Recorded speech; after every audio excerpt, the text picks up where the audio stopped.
ये कहानी है काले पत्थर की जुबानी। गांव की पुरानी गलियों में एक लड़का रहता था, संतोष। उसकी जिंदगी ऐसी थी जैसे किसी ने रंग चुरा लिए हो।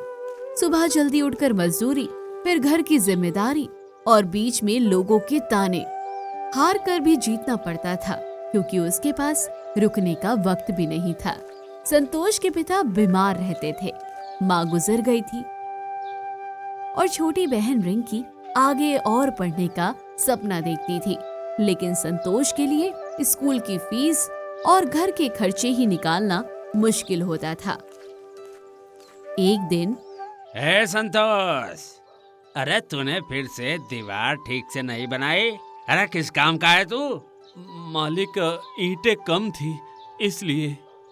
बहाने मत बना, पैसे कट जाएंगे, समझा? संतोष चुप हो गया। बहस का मतलब सिर्फ नुकसान था। हर रोज की तरह आज भी गलती उसकी नहीं थी, पर सजा उसे ही मिली।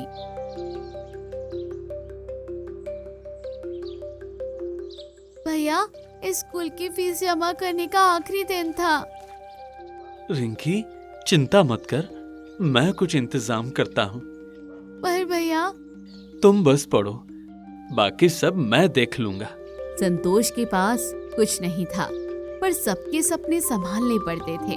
उस रात जब सब सो गए, संतोष घर के आंगन में बैठकर अपनी परेशानियां सोचकर रो पड़ता है और वो खुद से कहता है, मैं कितना और संभालूं? मैं कौन सी गलती कर रहा हूँ? परेशान होकर संतोष घर से बाहर निकल जाता है। गांव से थोड़ा दूर एक पुराना सूखा पेड़ था। लोग कहते थे उस पेड़ के नीचे एक पत्थर है जिसमें भूत रहता है। पर संतोष अपने दुख में ये सब भूल जाता है और पत्थर पर जाकर बैठ जाता है। ठंडी हवा चल रही होती है, तभी एक आवाज आती है, क्यों उदास है? संतोष घबरा कर खड़ा हो जाता है। कौन है? कौन है? नाम जानने से तू बदलेगा नहीं, खुद को जानने से बदलेगा। संतोष को समझ नहीं आता कि वो सपना देख रहा है, पागल हो रहा है या पत्थर सच में ही बोल रहा है। चल बता, क्यों इतना परेशान है? मैं थक गया हूँ। लोग सजा देते हैं गलती के बिना।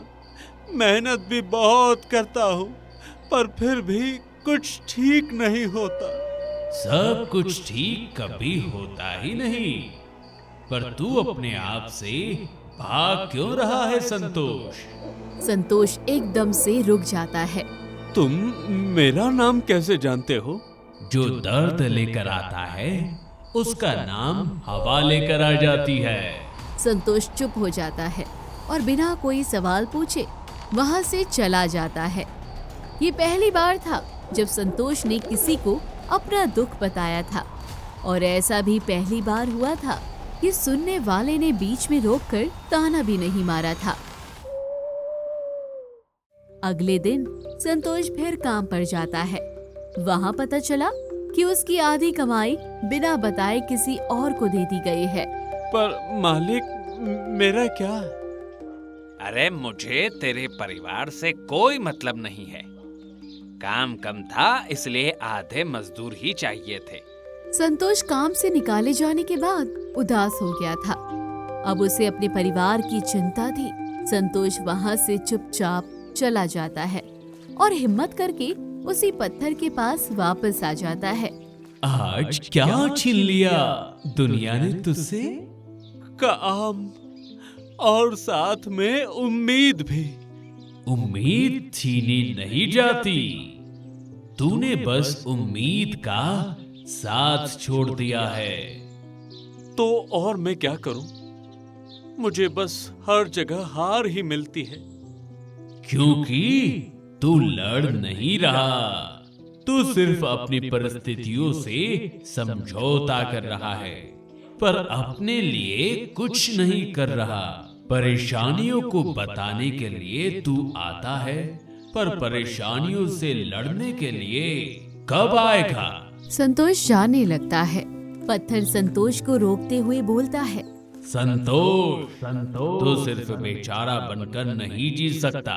उस रात संतोष ने पहली बार महसूस किया। शायद मैं अकेला नहीं हूँ। वो पत्थर के पास बैठकर देर तक बात करता रहा। सबकी जिम्मेदारियां मैं कैसे उठाऊं? बहन के सपने, पिता की बीमारी, लोगों के ताने, काम की सजा। मैं कौन हूँ? कोई भी नहीं सुनता। इंसान पर वही जिम्मेदारी आती है जिसे वो अंदर से संभाल सकता है। तू भूल गया है, पर तेरी नसों में मेहनत सिर्फ मजदूरी की नहीं है, कुछ और भी जिसे तू पहचान नहीं पा रहा है। संतोष हैरान हो जाता है। मेरे अंदर ऐसा क्या है जिसे मैं देख नहीं पा रहा हूँ? वही जो तुझे विरासत में मिली है। और दुनिया का सबसे बड़ा बोझ क्या है पता है? क्या? खुद को कम समझना। कोई भी इंसान बिना योग्यता के पैदा नहीं होता, तो बस अपने आप को पहचानता नहीं। संतोष, मुझे बता, जब तू सुबह अपने काम के लिए निकलता है तो वो क्या है जो तू सबसे पहले महसूस करता है? मिट्टी की खुशबू। पता है क्यों? नहीं। क्यों? क्योंकि तेरे दादा और तेरे पिता खेती के महारथी थे। उन्हें जमीन को पढ़ने की समझ थी। बीज कब डालना है, कितना पानी देना है, कब कटाई करनी है, लगातार मेहनत झेलने की हिम्मत थी उनमें। और ये सब गुण तुझ में भी है। खेती? पर मैंने तो कभी खेती नहीं की। तो अब करना शुरू कर दे।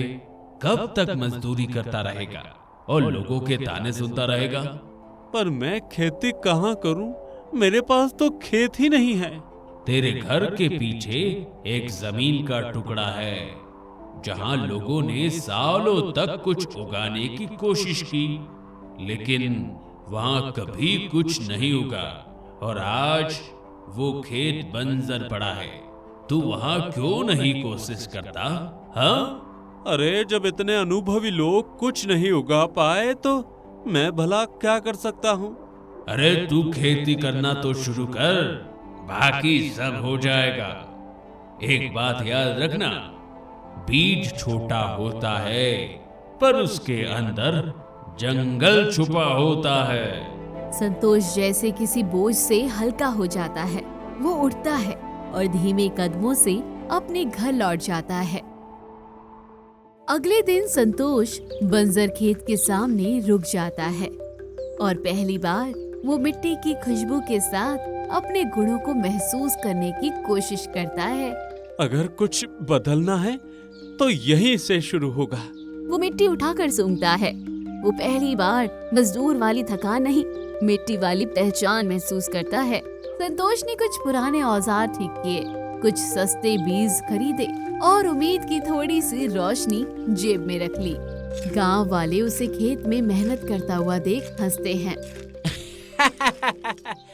अरे अब ये किसान बनेगा भाई, हैं? एक दीवार तो ठीक से बनती नहीं है, खेत क्या संभालेगा? हैं? अरे तू अपना समय बर्बाद कर रहा है संतोष। संतोष बस मुस्कुराता रहा। कुछ आवाजें असली दर्द की तुलना में बहुत छोटी होती है। कुछ दिन बीतते हैं। धीरे धीरे मिट्टी की खुशबू बदलने लगी, नमी लौटने लगी और एक सुबह छोटी छोटी हरी नन्ही पत्तियां झांक उठी। भैया, ये सच में उगाया? हाँ रिंकी, लगता है खेत को बस एक और मौका चाहिए था। और शायद संतोष को भी। धीरे धीरे लोग उसके खेत की तरफ देखने लगे। मुखिया भी कुछ नहीं बोलता, बस चुपचाप खड़ा रहता है। संतोष का आत्मविश्वास लौट आता है। अब वो अपनी सारी मेहनत सिर्फ खेत में लगा देता है। वक्त बीतता है, खेत फैलने लगता है और संतोष की जिंदगी भी। टमाटर की फसल तैयार होती है, वो उसे बेच देता है। बेचने से जो पैसे आते हैं, रिंकी की फीस जमा हो जाती है। पिता का इलाज करवाया जाता है और संतोष पहली बार मुस्कुराना सीखता है। एक रात जब संतोष खेत से लौट रहा था, वो फिर उसी पत्थर के पास जाकर बैठता है। मुझे याद आया जो आपने कहा था। धन्यवाद, आपने मुझे खुद से मिलाया। पत्थर चुप था, हवा भी थमी हुई थी। कुछ पल बाद वो धीमे से बोलता है, हर इंसान के भीतर एक रोशनी होती है, बस उसे जगाने वाला कोई नहीं मिलता। संतोष मुस्कुराता है।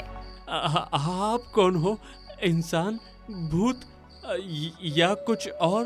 पत्थर की आवाज में एक अनोखा रहस्य था। मैं बस उसका इंतजार करता हूँ जो अपनी ताकत को पहचानने वाला है। बाकी कहानी समय बता देता है। संतोष कुछ बोलने ही वाला था कि अचानक पत्थर की आवाज गायब हो जाती है। पेड़ की शाखाएं हवा में हिलती है, जैसे कुछ कहना चाहती हो पर कहती नहीं। संतोष पत्थर को देख रहा होता है और पत्थर को देखकर लगता है जैसे कभी कुछ हुआ ही ना हो। संतोष समझ गया था कि आज इस रहस्य का जवाब नहीं मिलेगा और शायद हर जवाब जानना जरूरी नहीं होता। कुछ रहस्य को रहस्य ही रहने देना चाहिए। कुछ महीने बाद संतोष का खेत पूरे गांव का गर्व बन गया। नाकामियों से भरी जिंदगी अब उम्मीद से भरी कहानी बन गई थी। रिंकी स्कूल में थी, पिता ठीक हो रहे थे और संतोष अपनी मेहनत की विरासत फिर से जगा चुका था। वो रोज उस पेड़ की तरफ देखता था पर वापस कभी आवाज नहीं आई। तो दोस्तों, अगर ये कहानी अच्छी लगी तो मेसी टून्स को सब्सक्राइब करें, वीडियो को लाइक और शेयर करें ताकि हम और भी कहानियां आप तक ला सके। अगले एपिसोड में फिर से मिलेंगे।